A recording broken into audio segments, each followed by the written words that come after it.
Hello friends, आज हम bacteria के स्ट्रक्चर के बारे में डिस्कस करेंगे। तो बैक्टीरिया के स्ट्रक्चर को डिस्कस करने से पहले सबसे पहले हम ये देख लेते हैं कि बैक्टीरिया को डिस्कवर किसने की थी। तो सबसे पहले बैक्टीरिया को डिस्कवर एंटोनी वॉन लीeuwenhoek ने 1676 में किया था। जब हम बैक्टीरिया के स्ट्रक्चर के बारे में बात करते हैं तो हमारा मैक्सिमम बैक्टीरिया कुछ इस तरीके से दिखाई देते हैं। जब आप इस बैक्टीरिया के स्ट्रक्चर को देखिएगा तो इसके स्ट्रक्चर में आपको डिफरेंट टाइप के स्ट्रक्चर दिखाई देंगे, जैसे कि सेल वॉल, फ्लैजला, पिलाई, glycocalyx, plasma membrane, mesosome, cytoplasm, nucleoid. ये सारे स्ट्रक्चर आपके इस बैक्टीरिया के अंदर दिखाई देंगे। बाय वन अब हम इसको डिस्कस करेंगे कि सेल वॉल क्या होता है, फ्लैजला क्या होता है, इन सब के बारे में हम डिस्कस करेंगे और उसके फंक्शन को भी देखेंगे। हम सबसे पहले सेल वॉल की बात करते हैं। सेल वॉल हमारा प्रेजेंट होता है बैक्टीरिया के अंदर। ये हमारे पेप्टाइडोग्लाइकोन से मिलके बना होता है। पेप्टाइडो का मतलब होता है प्रोटीन और ग्लाइकोन का मतलब होता है कार्बोहाइड्रेट। ये टू टाइप्स के होते हैं, कैप्सूल एंड स्लाइम लेयर। जब बैक्टीरिया के चारों तरफ एक टफ लेयर बन जाता है उसे आप कैप्सुलेटेड लेयर बोलेंगे। अगर इसे बैक्टीरिया के चारों तरफ एक जेली लाइक स्ट्रक्चर की फॉर्मेशन हो जाती है उसे आप स्लाइम लेयर बोलेंगे। इसे आप म्यूरिन या माइकोपेप्टाइड भी बोल सकते हैं। अब हम कॉम्पोजिशन की बात करेंगे पेप्टाइडोग्लाइकोन की, कि पेप्टाइडोग्लाइकोन किससे मिलके बना होता है। तो पेप्टाइडोग्लाइकोन हमारे 2 एमिनो शुगर से मिलके बने होते हैं। फर्स्ट एन एसिटिल ग्लूकोजामाइक एसिड या एन एसिटिल म्यूरेमिक एसिड, जिसे आप AGA भी बोल सकते हैं या AMA भी बोल सकते हैं।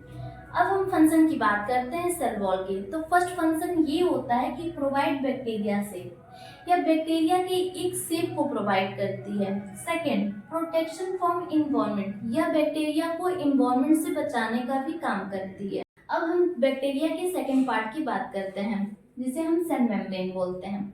इस सेल मेम्ब्रेन को आप प्लाज्मा मेम्ब्रेन भी बोल सकते हैं। First point, it is a living membrane, यह एक लिविंग मेम्ब्रेन होता है। It consist of mainly phospholipid and protein. ये सेल मेम्ब्रेन जो होती हैं वो फॉस्फोलिपिड और प्रोटीन की बनी होती हैं। It is semi permeable membrane, यह एक सेमी परमिएबल मेम्ब्रेन होती है। सेमी परमिएबल मेम्ब्रेन का मतलब ये होता है कि यहाँ पे कोई ऐसे मेम्ब्रेन है, इसके आउटर आप देखेंगे कि बहुत सारे सब्सटेंस होते हैं। सेमी परमिएबल का काम ये होता है कि वो एक स्पेसिफिक सब्सटेंस को ही इसके अंदर इंटर करने का अलाउ करता है। इसे हम सेमी परमिएबल मेम्ब्रेन बोलेंगे। अब हम फंक्शन की बात करते हैं। तो फर्स्ट फंक्शन होता है it help in transportation of nutrients, proteins, waste material. ये हमारा हेल्प करता है ट्रांसपोर्ट करने के लिए न्यूट्रिएंट्स को, वेस्ट मटेरियल को एंड प्रोटीन्स को।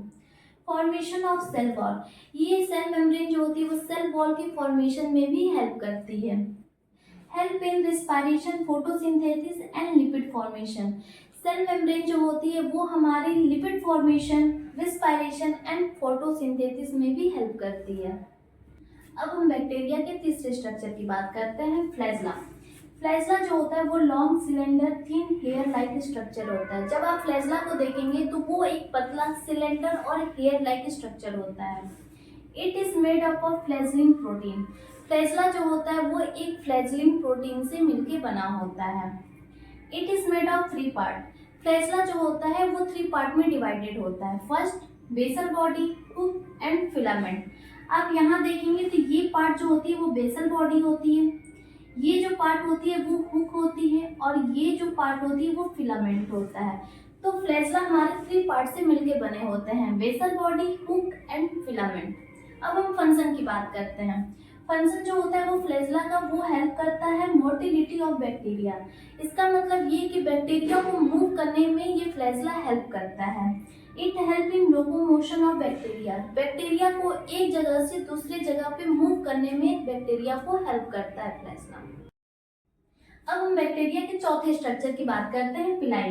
इस पिलाई को हम फ्यूमरेई भी बोलते हैं। They are the thinner shorter than flagella, यह फ्लैजला से पतला और छोटा होता है। They are made of pilin protein, ये जो होता है वो एक पाइलिन प्रोटीन से मिलकर पिलाई बने होते हैं। It is of two type.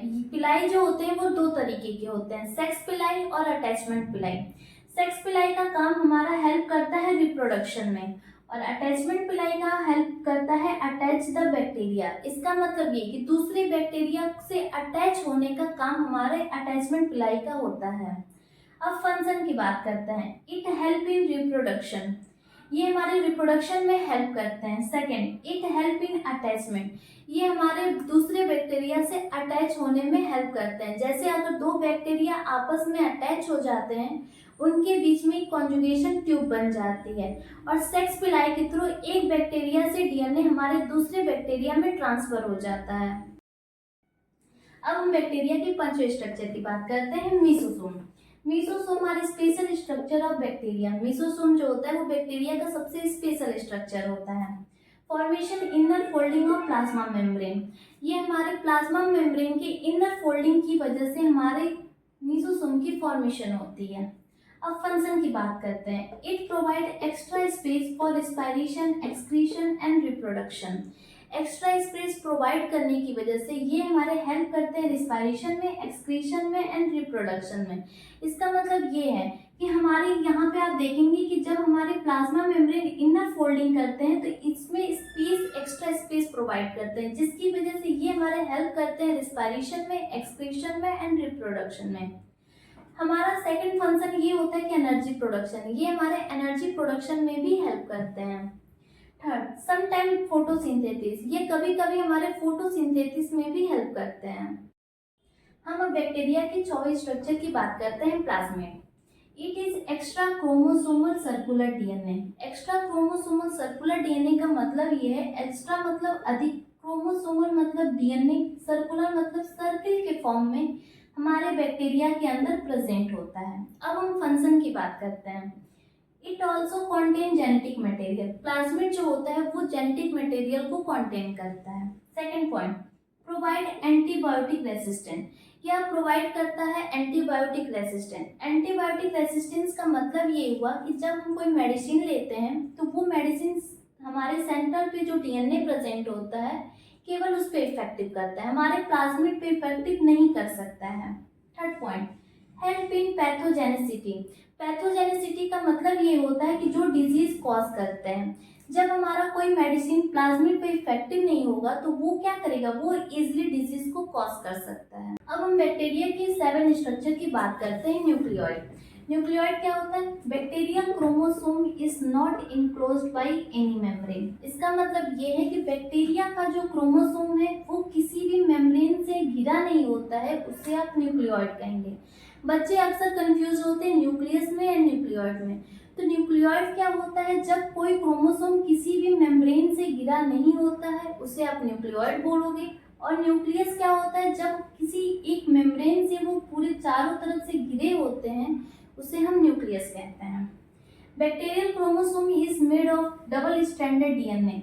Bacteria के अंदर जो डीएनए प्रेजेंट होते हैं वो डबल स्ट्रैंडेड होते हैं। अब हम बात करते हैं 8वें स्ट्रक्चर, राइबोसोम की। It help in protein synthesis. सबसे इंपॉर्टेंट फंक्शन जो होता है वो राइबोसोम का क्या होता है कि वो प्रोटीन सिंथेसिस करता है, प्रोटीन की फॉर्मेशन करता है। 2 टाइप्स राइबोसोम जो होते हैं वो 2 तरीके के होते हैं, 70S और 80S। 70S को जब आप फर्दर क्लासिफाइड करेंगे तो आप देखेंगे कि 30S और 50S मिलकर हमारे 70S की फॉर्मेशन करते हैं, और 80S की फॉर्मेशन 40S और 60S मिलकर करते हैं। बैक्टीरिया में 70S राइबोसोम पाए जाते हैं। अब हम बैक्टीरिया के साइटोप्लाज्म के बारे में डिस्कस करते हैं। साइटो मतलब सेल, प्लाज्मा मतलब वाटर या fluid. It is a fluid like substance. Cytoplasm क्या होता है, वो एक फ्लूइड लाइक सब्सटेंस होता है, मतलब जेली लाइक सब्सटेंस होता है। The composition of cytoplasm is organic inorganic solution. Cytoplasm जो होता है वो ऑर्गेनिक इनऑर्गेनिक सॉल्यूशन से मिलकर बने होते हैं। It contain ribosome, protein and other soluble component. हमारे साइटोप्लाज्म जो होते हैं वो राइबोसोम, प्रोटीन और अदर सॉल्युबल कंपोनेंट हमारे पाए जाते हैं। And plasmid also present. हमारे जो प्लाज्मिड होते हैं वो भी साइटोप्लाज्म में ही प्रेजेंट होते हैं। अब हम फंक्शन की बात करते हैं। Every chemical reaction take place. हमारे साइटोप्लाज्म में जितनी भी केमिकल रिएक्शन होते हैं वो सारे के सारे हमारे साइटोप्लाज्म में ही होते हैं। Second point, it provide moisture to cell organelles. हमारे साइटोप्लाज्म के अंदर जितने भी सेल ऑर्गेनल्स होते हैं सबको क्या करता है, ये मॉइस्चर प्रोवाइड करता है।